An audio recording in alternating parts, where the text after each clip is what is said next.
All right, so on Friday, you guys either read an email or you talked to somebody whose husband wanted to move in with another woman? Yeah, so our listener needed some advice. Her and her husband had been married for about 5 years, and the entire time he somewhat struggled with his career. In the beginning, it was because he was new and he was still figuring it out. And toward the end, it was because things got toxic within management, so he ended up leaving the job. And it was tough for him to find a new job, obviously, because of the pandemic. So due to that situation, they kind of like lost all of their finances and they maxed out their credit and they found themselves in a tough spot. Moving forward, he actually found a new job opportunity, which came from a woman who he used to work with, an old coworker, and she gave him some advice. And so he took the advice and he ended up getting the job.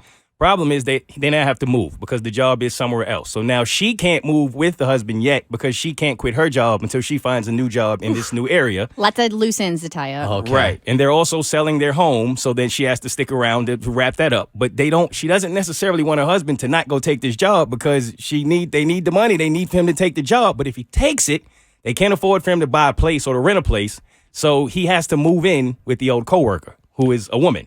Okay. And she's not necessarily comfortable with him moving in with another woman. And the husband and this coworker have never had anything physical before in the past? Correct. No. Okay. And he's never cheated. Like, there isn't any infidelity or anything of that nature. Interesting. Okay, so what was your guys' take on it? No. You said no. I think we were pretty much like, I don't think he should do that. I said if it was a male coworker, we'd be like, it's fine, but I'm still going to say no. Yeah, I think if I remember correctly, I said no too. Yeah, I'm not cool with this. Yeah, just because we talk about, your pastor Andy Stanley talks about guardrails, and you're putting yourself in a situation because this is going to be the only person he knows in this city, and they're going to be a coworker. I do, and they're going to be a coworker. So that's why we were like, it's just you're setting yourself up for failure. So, Bert Show, thank you so much for all the feedback you guys offered after reading my email. I really, really don't want him moving in with her. My instincts were telling me it was a bad idea, even before I heard all of your advice and opinions. But after listening to you all discuss my situation, I realized my instincts were right, and I couldn't let it happen. So I talked to my husband, and I told him I just wasn't comfortable with it. I told him we would just have to figure out another way. He was angry, really angry. He said he finally felt relieved I found a job, and not just any job, but a really good job. And he said that we've been struggling for over a year and that our financial situation is as bad as it could get. He said there is no way that my insecurity was going to stop him from fixing the situation and getting us into a better place. He said, I just need to trust him because he has given me no reason not to. So basically, I don't have a choice. He starts at this job on the 19th. He's planning on driving out there this week. I've taken a few days off work and we'll drive out there with him and then fly back home. That way I can see the area, get to know his roommate, in quotations. I really hope this is not a huge mistake. I don't know how a relationship survives that.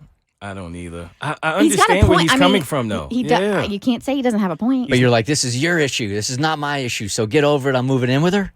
I mean, he has to provide, and this is the only way that he seems like he can do it right now. He's never given her a reason to not trust him, so I can understand him feeling like, yo, you have to trust me. This is what we have to do to get back on our feet.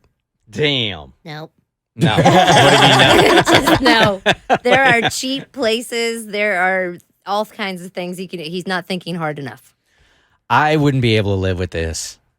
I really wouldn't. Knowing that he was going home and there she was and I wasn't there. I mean, it takes so much security to be in a long distance relationship to begin with. I wouldn't be able to live with this. What would you say?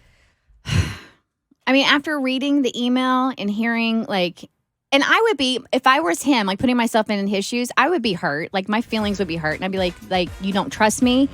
I say she's going out there. She's going to survey the situation. And hopefully the roommate is... There's nothing that's going to be able to be said in one conversation or meeting her one time that's going to make this wife feel any differently about it. Unless, honestly... She ugly? She ugly. I mean, so super ugly. All the ugly. The ugliest. All the ugly. Could win an ugly award. That's how bad it's got to be. The Bert Show. You said it, so I didn't have to. The Bert Show.